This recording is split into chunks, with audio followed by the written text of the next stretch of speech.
What's going on, guys? It's Brahma Gandhi here with some more Choices That Matter, and the sun went out. And when we left off, we found a scientist who was shot in the back and found in a collapsed gas tunnel that Etienne, the park warden, didn't even know about. So we got him to a hospital, or at least we're getting him to a hospital. And we found out that the people that shot him were the Golden Eyed people, or the 100th day, I believe. And since we're very trusting right now, I told Etienne exactly what happened when I was in Peru. So let's continue. Etienne remained silent, looking back towards the felled form of Wong. So he could hold all of your answers then, he concluded. I frowned. Probably not. It would be strange if this all came down to a single man who could fix everything. But he can help. Yes. Etienne nodded, and I passed his firearm back to him. He reached over and squeezed my arm. Dang it! I had to hand back the gun. Why is he squeezing my arm, though? Why is he squeezing my arm? Huh? You trying to get romantic with me, boy? Let's hope we've saved him in time then. Okay. Okay. Several hours later, I woke up naked.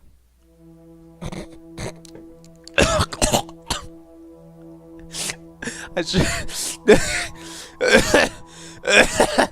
should have drank water right then and there. That was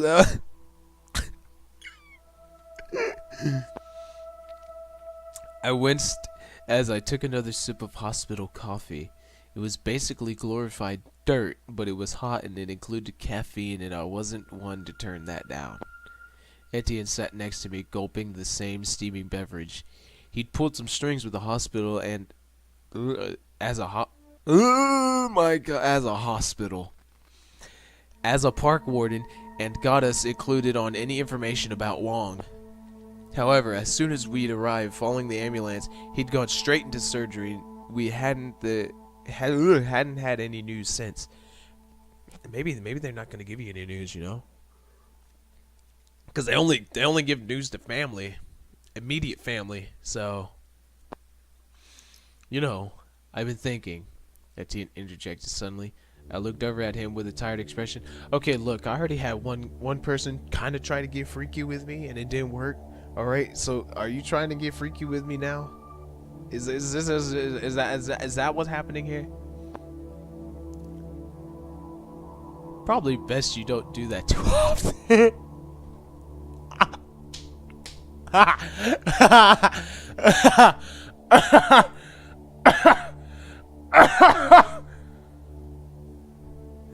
Oh no, we're not. No, we can't.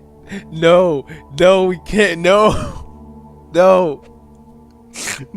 Oh, I didn't mean to click that. My father was always involved in his research to a maniac's degree, Etienne said, a twitch in his jaw.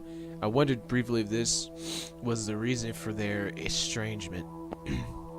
He was, I admitted, but how is that going to help us now? It's all gone.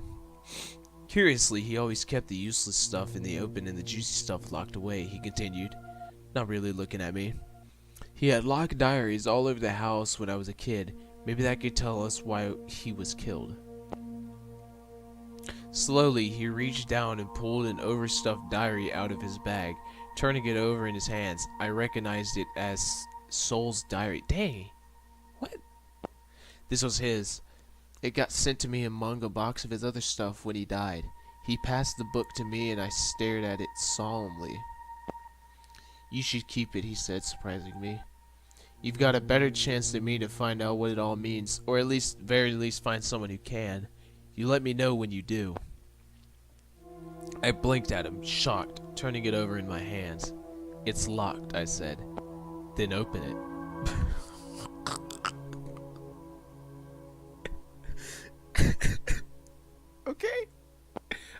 I guess that works. Alright. I nodded and bent to stow it safely into my bag when something caught my eye. That's a wooden cog, I gasped, pointing to the top of his bag. It had spilled out when he'd taken out the diary. He took it out. Yes, it was my father's as well.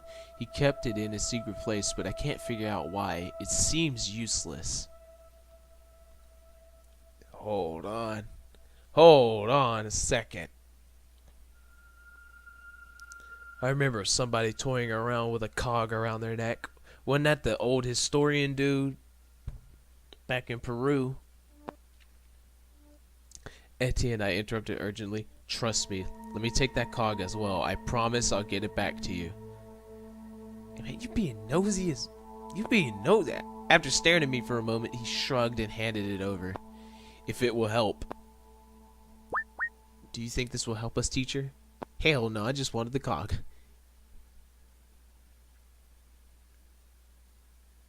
Only if we can get it open. It's not a conventional lock.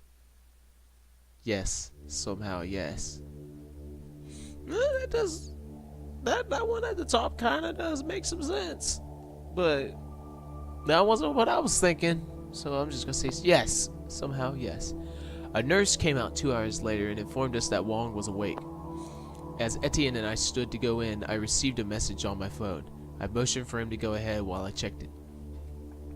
Dolores, better not be you. It read simply, but it felt like a velvet-covered hammer to the guilt I'd been burying under layers of logic. Chrissy's in Oz. Can't find her. Fearing the worst. Don't care about the bloody son. Oh, no. Sharon, you can't find her. No!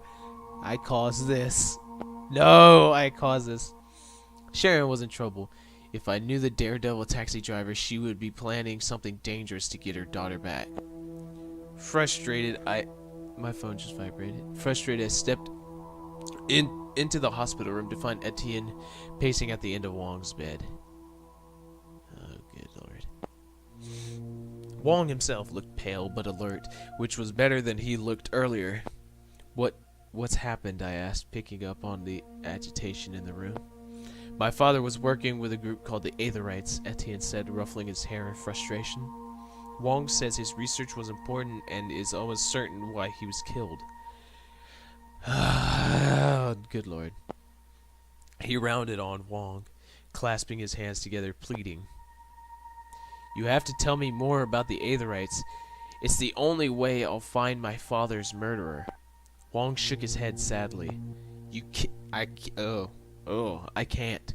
You saved my life, but with everything that's been happening, I can't act alone. I'll beat your ass. In the hospital. There must be something you can do, I said, annoyed. Wong mulled it over. I can't get you in contact with our chain of command, but what? You can give me a card to Costco? But what? I can give you a timeshare.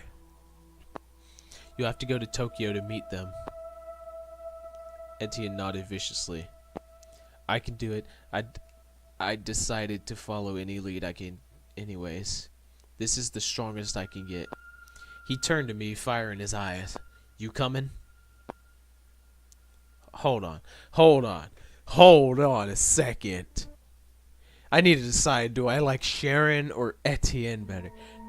Now see, Sharon, she's just a taxi driver I met, but she crazy. She crazy, okay? But I think she'll be perfectly fine. I think she'll find her.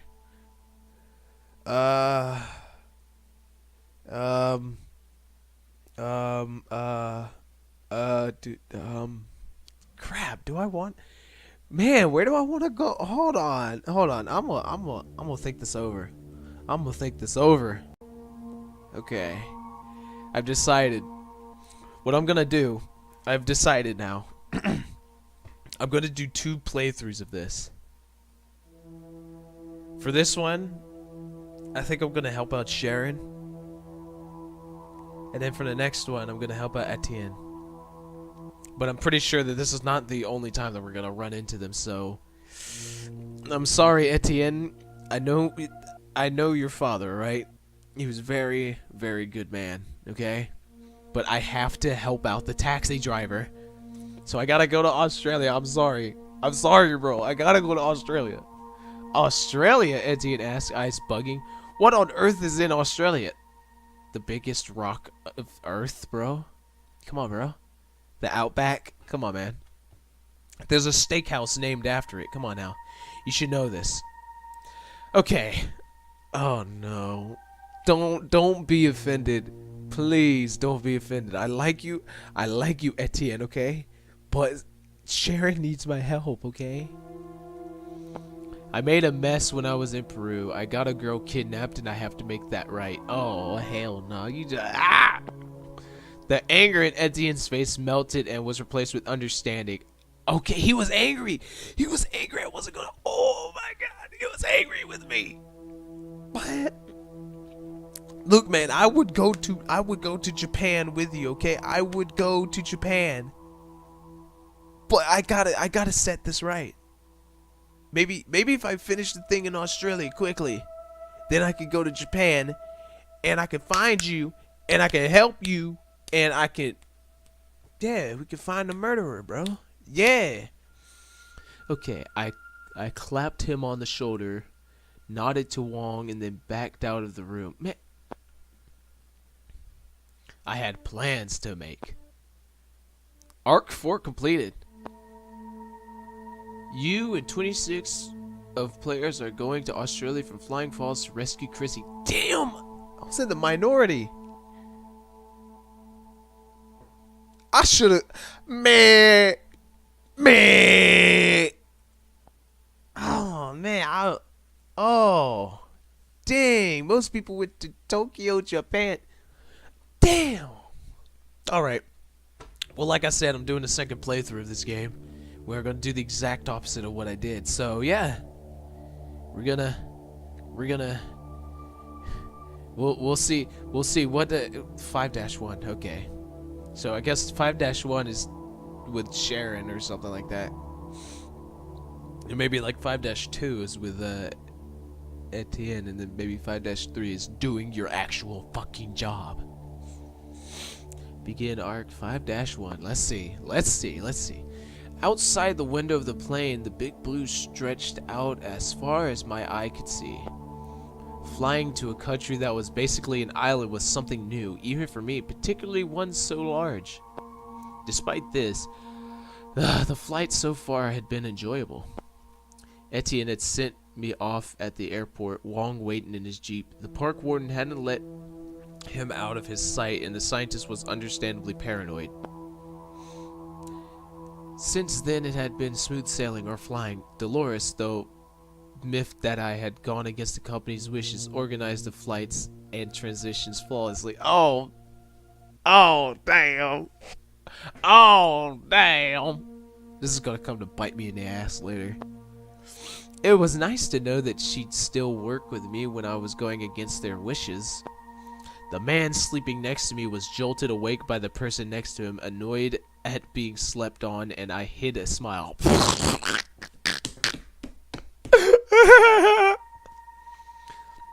It was nice to know that she remembered my preference for window seats. Really? You like window seats? Teacher, Miss Sharon said she... Hold on! I just noticed his version number changed. It's .311 now. Modi, are you automatically updating now? Bro, no. No, hold on. He didn't ask me for an update. Why is it? No. Why did you update? Why did you update? You didn't ask me.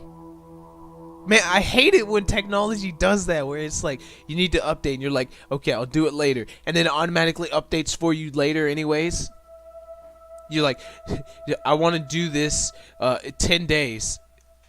And then at 10 days, the thing appears. It's like, okay, I'll do it in 10 more days. And then before that 10 days comes up, it just automatically updates it.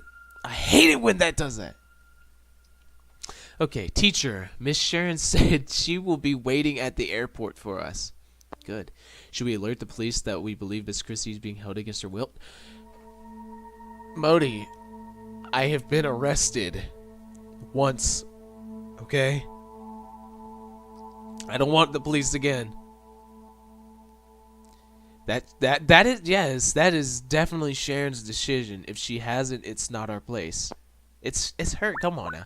I understand, teacher. Yeah, you better understand when I tell you to update in 10 days that you better ask me. I must warn you that the local law enforcement will not take kindly to that, though. Does it look like I care? Does it look like I care? I would advise you to avoid them. How are they going to know that I didn't report a kidnapping? Did you tell them? Modi, I will take you off my wrist and I will make sure you don't get charged. Thank you, Modi. I stared at the little gadget curiously. After the startling moment when Modi used the speaker to talk to Etienne, I was wondering more and more about its inner workings. There was no doubt that I would feel bereft without Modi, however. I don't know if I read that right. Having a Modicon was better than having a maid, personal assistant, and smartphone combined. Damn. I don't know. Seems like a lovely little fellow. I shifted down and shoved my book into my luggage, having finished it during the last leg of the flight. I'd have to pick up another one soon. Pick up 50 Shades of Grey, bro. Come on. As I did, I paused to check that Soul's diary and the mysterious cog were still there. It was true, I didn't know how they could help me, but after meeting Soul's son, I was determined to find Etienne some peace.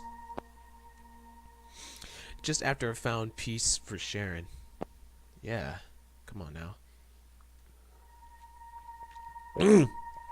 Good. Looking out the window again, I noticed that we were flying over land. I sighed. We must be getting close. Probably. As if reading my thoughts, an announcement sounded over the hubbub of the plane's occupants. The hubbub? That's what they call that? We are now beginning our descent into Melbourne. Please make sure that you're... Okay, something's about to happen. Are we gonna crash? Do I have a parachute? I ignored the rest of the message, having heard it all before. Okay. I thought we were gonna start like crashing. Modi, as soon as we land, download travel information on Melbourne. Use Sharon as a guide. Download the travel information just in case. Just in case. As soon as the seatbelt light turned off, I got up and disembarked as quickly as I could without elbowing people in the face. Dang, you get that rough? I walked across the gangway and entered Tullamarine Airport. It was enormous compared to the ones I'd visited in Cusco or Flying Falls. I almost fainted when the tantalizing aroma of fresh coffee wafted over from a coffee stall. How did you faint from coffee? Coffee's supposed to keep you awake. Come on now. I was barely off the plane and there was already coffee readily available. Australia had its priorities right.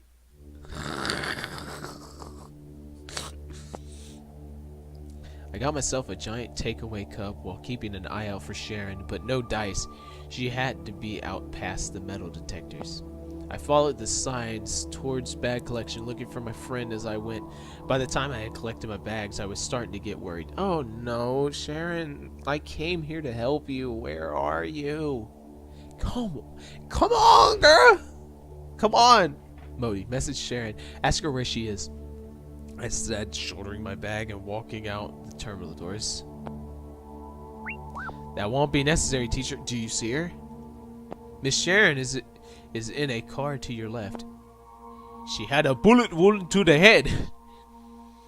I looked up from my wrist and laid eyes on Sharon, seated in the driver's seat of a Ford WD, easily twice the size of Etienne's Jeep. Damn. You just out here showing a boss. Damn. I tossed my bag in the back and slid into the passenger seat. And you know what she said? Who are you? Welcome to Australia, my American friend. said Sharon as she flicked the indicator and tore into traffic, weaving haphazardly as the cars behind us honked. Calm the fuck down, Sharon. I just got off a flight that I thought was about to crash. Okay? I don't want to crash into a car in Australia, and I haven't been here for more than probably like 15 minutes. How are you holding up? Where'd the car come from? She stole it. It's my uncle. Okay. She said, weaving through traffic. He has a farm 2 hours out of the city and lent it to me until I can get a new one. Where are we headed now? I slid my coffee in the cup holder and sat back in my seat. She turned on to a highway, increasing the pace. To a friend's place. They've gone walkabout with a caravan, so I've been staying there since I got back. And there's no word on Chrissy? I prompted. Her face grew a little more grim. I know she's here, she said, cryptically, switching lanes again. We could talk more when we get there. You look as rough as guts. What are you saying to me? Are you... I will beat you. I'll beat you, your uncle, and your daddy ass, alright? Don't try me. I deflated. I thought I was holding up fairly well considering how many hours I'd flown. Teacher, you have a message for Mr. Etienne. Etienne? Oh my god, I said it wrong. Put the pronunciation of Etienne. Etienne. Okay, don't be angry, please. Would you like to see it now, or will I remind you later? I want to see it now, bro. What is the message? Mr. Etienne's message reached. On my way to Japan, Wong is staying put. We'll keep you updated. Alright. Yeah! I nodded, glad he was keeping in touch. Yeah! It didn't take long for us to pull up to an apartment in the suburbs of Hawthorne. I climbed out of the car gracelessly, still stiff from the flight. Sharon grabbed my bags and led the way, letting us into the building first and then into the apartment on the second floor. Sharon put my bags in what looked like a boy's room. I visited the bathroom and freshened up, noting the weight I had lost in the last 6 months. I had to stop skipping meals. Oh no. I'm anorexic. Oh no. Afterwards, I joined Sharon in the little kitchen where she was leaning against the counter, sipping her coffee with relish. I've missed Australian milk, she sighed, laughing. What's the difference? I frowned, wondering what the difference was. What the heck?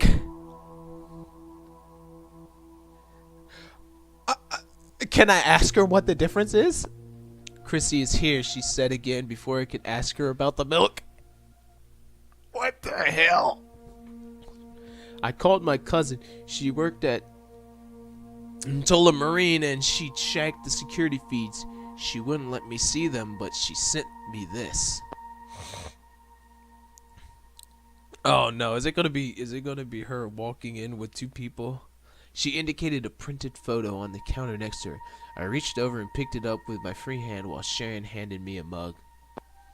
It was from security footage, as she'd said. Walking through baggage claim was Chrissy. Is she alone?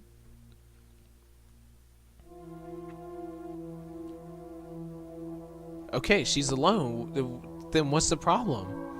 No, and I don't think she was alone either. Oh, they were keeping their distance. Oh. She pointed to the top of the photo in a corner I hadn't paid attention to earlier. There was a dark form up there. I peered closer to examine it. Jonathan! I exclaimed. Looking up to her, she snapped her fingers. That's his name. I guess my memory took a knock when I was out. Yes, him. The 100th Day Whacker. I'm gonna kill you. You are dead. Well, he said she was going home, but why did he go with her? I mused, looking back at the photo. He was undeniably watching her from a distance. It wouldn't have ended well for him, Sharon said, reading my thoughts. My girl's a firecracker.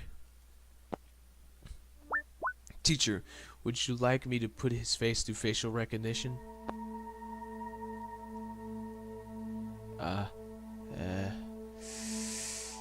Oh, that is true though. It will run through the company. Oh god, and I've already betrayed them once. Okay, do it. All right. Well, yeah. I'll be right back. Okay, let's see. It's about time for this video to end anyways. Do it, Modi. We need to know what we can. Yes, teacher. You know what? I'm gonna actually end it right here. Actually, I'm gonna end it right here. Yeah. So, when we pick up next time, we'll read exactly what Modi sees. So, I'm gonna see you guys in the next video. Bye.